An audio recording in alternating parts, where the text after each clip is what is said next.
আমার ভুল হয়ে গেছে।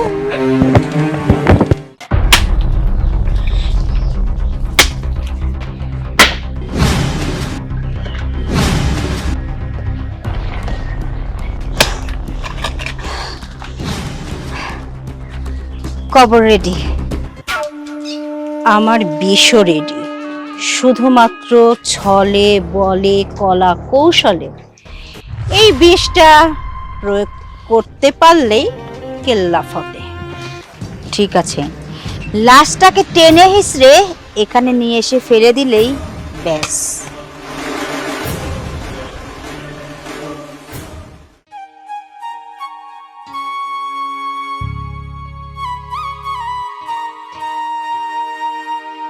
ভাবি, তুমি যদি এবার মন খারাপ করে বসে থাকো তাহলে কি আমার ভালো লাগে?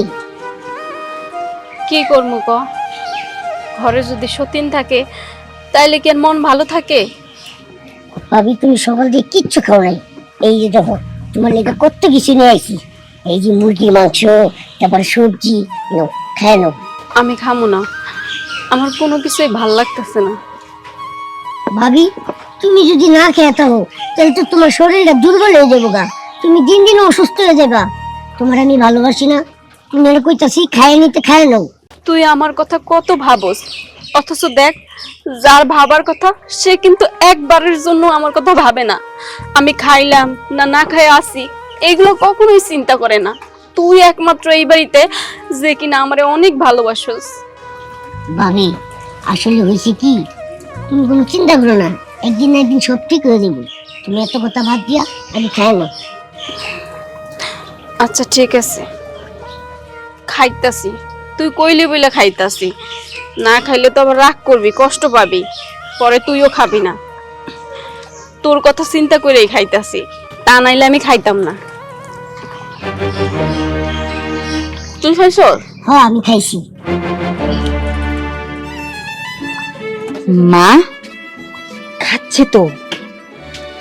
যে বিষাক্ত বিষ ওকে খাওয়ানো হচ্ছে না, খাবারের পর মাত্র 2 মিনিট, তারপর শেষ, আর টিকবে না। তাহলে মা, কাফনের কাপড় কিনতে হবে না? বাদ দে তো, কিসের দাফন কাফনের ব্যবস্থা? যেভাবে আছে ঠিক সেভাবেই আমরা ওকে কবর দেব। সবই ঠিক আছে, কিন্তু মা, মনে হচ্ছে না যে কবরটা বাড়ির কাছাকাছি হয়ে গেছে? একটু দূরে নিলে ভালো হতো না? আরে বাদ দে তো, কবর দূরে দিতে যাব কেন? আর কবর যদি দূরে দিতে যাই, আশেপাশের লোকজন সব দেখে ফেলবে না? কবর কাছে হয়েছে সেটাই ভালো হয়েছে। আর তুই এত চিন্তা করছিস কেন? কবর দেবার পর সেই মাটিতে একটা গাছ পুঁতে দেব। গাছ যখন বড় হয়ে যাবে কেউ ভাববেই না যে ওখানে কাউকে কবর দেওয়া হয়েছে। তুই এত চিন্তা করিস না তো। সবই বুঝলাম, কিন্তু মা, আমার তো মনে হচ্ছে ও 2-4-5 মিনিটের মধ্যেই মারা যাবে, তাই না? হ্যাঁ তাই। তুই একটা কাজ কর, কবরের আশেপাশে গিয়ে লক্ষ্য কর কেউ আছে কিনা, আর আমি এই সুযোগে এই লাশটাকে টেনে হিচড়ে কবরের কাছে নিয়ে যাই। ঠিক আছে মা। এগুলো যে বুদ্ধি বিবেক কবে হইব আল্লাহ জানে। হ্যাঁ, দিনে দিনে বয়স বাড়তাছে না কমতাছে। এত করে কইলাম যে আঙ্গিনার মধ্যে কোনো গর্ত তো কইরো না, কে শুনে কার কথা? আরে আরে আব্বা, আরে আব্বা, আপনি কি করতেছেন? গর্তটা বন্ধ করতেছেন কে? গর্তটা করছে কেটা?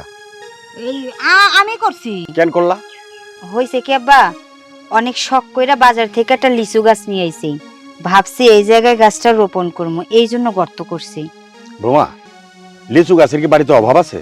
আচ্ছা ঠিক আছে, তারপর তুমি আনলা শখ কইরা লাগাইবা, বাড়িতে তো জায়গার অভাব নাই, অন্য জায়গা লাগাইতা। বারবার কইলাম যে উঠানে কোনো গর্ত করবা না, একটু হলে তো আমি পাটা মুচকায় পড়ে যেতাম। উঠানে গর্ত করছি কারণ হইতাছে লিচু গাছটা যখন বড় হইব তখন আমাদের ঘরের উপরে ছায়া পড়বো, এই জন্য ঘরটা ঠান্ডা থাকবো। এটা আমাদের জন্য ভালো হইব, মানে ভবিষ্যৎ চিন্তা করছি আর কি। ভবিষ্যৎ চিন্তা করছো, খুব ভালো, এতে আমিও খুশি। কিন্তু গাছ লাগাইবা ওই যে জায়গায় অনেক জায়গায় পড়ে রয়েছে ওইখানে লাগাইবা, যাতে বাইরের মানুষকে ঢুকতে না পারে। আর ভবিষ্যতে কোনোদিন এই আঙ্গিনা গর্ত করবা না। আচ্ছা বা ঠিক আছে। কোয়া নাই বলা নাই, নিজের ইচ্ছা মতো কাম করবো। হ্যাঁ,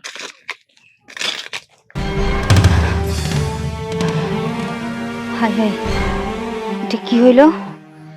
আমার শ্বশুর তো কবরটারে পুরো মাটি দিয়ে ভইরা দিল। এখন আমরা লাশ লুকামো কই? সময় মতো যদি লাশটাও লুকাইতে না পারি তাইলে তো আমাকে মা মাইয়ের দুইজনেরই জেলে যাইতে হইব। না না, জেলে তো যাওন যাইব না। মা মা মা,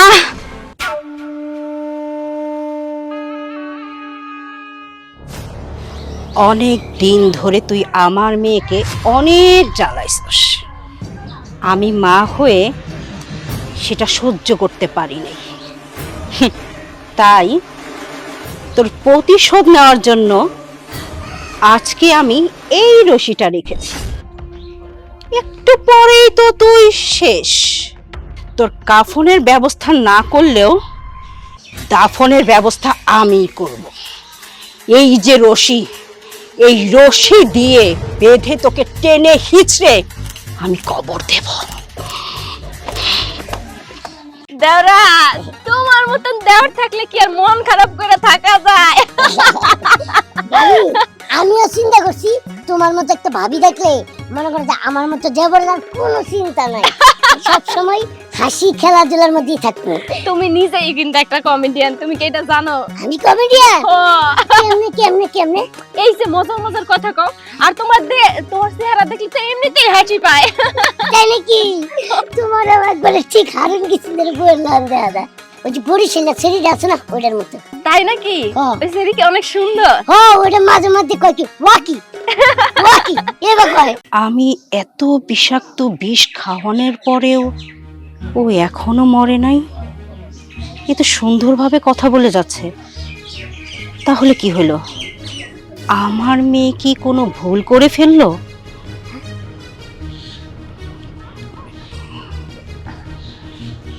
কি ব্যাপার খালা, আপনার হাতে রশি, রশি দিয়ে কি করবেন?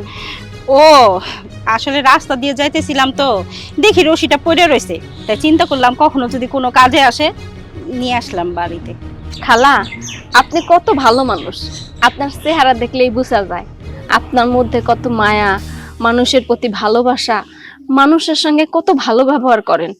কিন্তু আপনার মেয়ে কিন্তু সব সময় আমার সঙ্গে খারাপ ব্যবহার করে, রেষারেষি করে, আমারে কথা শোনায়। আপনার মেয়ের একটু বুঝাইতে পারেন না, আমার সঙ্গে যেন মিলা থাকে। ঠিক আছে মা, আসলে আমার মেয়ের বয়স কম তো, অনেক কিছুই বোঝে না। আমি যখন আসছি তুমি কোনো চিন্তা করো না, আমি ওকে বুঝাই বলবো। তোরা দুইজনকে সতীন কেন ভাবস? তোরা তো দুইজন বোনের মতো থাকতে পারোস। আসলে আমার মেয়েটা একটু ওরকমই, তুমি কিছু মনে করো না মা। আমি যখন এই বাড়িতে আসছি ওকে বোঝাই যাব। মা এই, তুই এত বেয়াদব কিসের জন্য রে? তোকে বারবার বলছি যে ওর সাথে কখনো খারাপ ব্যবহার করবি না, তারপর তুই আমার কথা শোনস না। মনে হচ্ছে একটা থাপ্পড় দিয়ে তোর দাঁতগুলো আমি ফেলে দিই। তুই ওর সবসময় সতীন ভাবস কেন? আমি বলি নেই এই বাড়িতে থাকতে গেলে, সংসার করতে গেলে দুইজনকে বোনের মতো দেখতে হবে, ওর সাথে মিশে চলতে হবে। ও তোর বড় বোন, ও কিভাবে চলতে বলে, কিভাবে কি করতে বলে, মিলেমিশে কাজ করতে হয়। সারাক্ষণ খালি ঝগড়া আর পিছনে লাগে থাকস, এটা তো আমার ভালো লাগে না। মা, আমার কি দোষ কও তো? আমি তো বুবুরে নিজের বোনের মতোই মনে করি, কিন্তু মাঝে মাঝে আমার কেমন যেন মাথাটা নষ্ট হয়ে যায়, তাই একটু খারাপ আচরণ করি। এটার জন্য কি তুমি রাগ করো? রাগ করবো না? দেখো, তুমি এই বাড়িতে আমার সতীন হয়ে আইছো, আমার স্বামীরে তুমি বিয়ে করছো। আমি যদি চাইতাম তাইলে কিন্তু তোমাকে দুইজনের জেলের ভাত খাওয়াইয়া ছাড়তে পারতাম। আমি কিন্তু সেটা করি নাই। আমি তোমারে মাইনা নিছি, আমার বোনের মতো দেখি। কিন্তু তুমি সব সময় আমার সঙ্গে রেষারেষি করো, আমার সঙ্গে ঝগড়া করো। এইগুলো তো আমার ভালো লাগে না, আমার খুব কষ্ট লাগে। আসলে হয়েছে কি বুবু, আমি ইচ্ছা করে এগুলা করি না। তুমি বিশ্বাস করো, তোমারও আমি নিজের বোনের মতোই মনে করি। তাছাড়া কিছু কিছু ব্যাপারে না তোমারও একটু সমস্যা আছে, বুঝছো? তুমি এমন কিছু কাজ করো মাঝে মাঝে, আমার কাছে কেন জানি মনে হয় এই বুঝি তুমি আমার ক্ষতি করলা, এই বুঝি তুমি আমার এই বাড়ি থেকে বাইর করে দিলা, এই বুঝি তুমি আমার স্বামী থেকে আলাদা করে দিলা। ওইখান থেকে আর কি ভয়ে থেকে আমি তোমার একটু ওরকম করি আর কি। একটা কথা মনে রাখবা বোন, আমি যদি না চাইতাম তাইলে কিন্তু তুমি আমার স্বামীর সঙ্গে সংসার করতে পারতা না। আমার যদি ক্ষতি করার হইতো তাহলে অনেক আগেই করতে পারতাম। এটা তুমি কেন বুঝো না? আমি তো এই কথা আমার মেয়েকে বারবার বলি যে কোনো ঝগড়াঝাটি করবি না, দুইজনই মায়ের পেটের বোনের মতো হয়ে থাকবি। মা, আমি তো সবসময় এই কথাটাই বলি, আমি এটাই বলি যে আশেপাশে মানুষজন আমাদের খারাপ না বলে, এজন্য বুঝতে না পারে যে এই বাড়িতে দুজন সতীন আছে। আজকের পর থেকে আমাকে দুইজনের মধ্যে আর ঝগড়া দেখবেন না। ছোট তো ওর ভুল বুঝতে পারছে, আমার সঙ্গে মিলা গেছে। হ, আজকে থেকে বুবু আমারে যা যা কইব আমি তাই তাই করবো, তার কথার 1% আমি অবাধ্য হবো না। বাহ, এমনি হলে তো ভালোই হয়। আমার দুইটা বাবির আদর আমি একসাথে পাবো। যাই হোক, আজকে তো খুশি সংবাদ। এই খুশিতে আজকে বাড়িতে ভালো মন্দ রান্না হবে, পোলাও মাংস হবে, আম্মাও আসছে, সবাই মিলে একসাথে খাবো। একদম ঠিক কথা কইছেন, চল আমরা দুইজনে মিলে রান্না করি। আচ্ছা চলো। দাঁড়া বলতেছে, এই দাঁড়াবি না, আজকে ধরতে পারলে কিন্তু তোরে আমি একবার শেষ। আরে খেলা কি কিসে আপনি এভাবে মারতে দৌড়াচ্ছেন কে? আরে বাবা, মারবো না তা কি করব? ও আমার যে সর্বনাশ করছে তা ভাষায় প্রকাশ করতে পারতেছি না আমি। আরে খেলা, আপনি একজন বয়স্ক মানুষ, আর হইলে জুয়ান ফুলাই আপনার কি সর্বনাশ করবে? হ্যাঁ, আরে বাবা, আমার যে কত টাকা পয়সা নষ্ট করছে ও, সেটা তুমি বুঝবা না। এই জন্যই তোরে মারতাছি যে কইলে পরে একবার ঠ্যাং ঠং আমি ভাঙে দিতাম। আরে কি টাকা চুরি করছে যে? টাকা চুরি করব কেন? আরে ওর কাছ থেকে আমি বিষ নিলাম। হ্যাঁ, ও বললো বিষে এমন পার্শ্ব প্রতিক্রিয়া যে সাথে সাথে মারা যাবে। সে বিষ বাবা খাওয়ায় আমার কোনো লাভ হয় না, মরে তো নাই, বরং আরো শক্তিশালী হয়ে উঠছে। আচ্ছা কালা কন্ত, আমি আপনার কোন বিষটা দিছিলাম? কেন চিতা বিষ দিছিলা? আরে খেলা কোন কি সীতা বিষ কে মরে নাই যে? আরে আমিও তো ওর কাছ থেকে সীতা বিষ নিয়েছিলাম, ওই যে আমাদের জুমের মধ্যে মাঝে মধ্যে শুকর আসে ক্ষেত খাওয়ার জন্য। আমি সীতা বিষ খালি ছিটাই দিছিলাম যে সব শুকর ময়রা একেবারে বেটকাই রয়েছে, আর আপনি বলতেছেন মরে নাই। এইটা আবার কেমন কথা? আরে বাবা, আমি কি মিথ্যা কথা বলতেছি? মরে নাই দেখাই তো ওরে আমি লাঠি নিয়ে দাবড়াইতেছি, তাছাড়া তো লাঠি নিয়ে দাবড়ানোর দরকার ছিল না। আচ্ছা কালা কন্ত, আপনি এই বিষটা খাওয়াইছেন কারে? বাবা, সেইটা আসলে কিভাবে যে বলি, তারপরও না বলে পারতেছি না।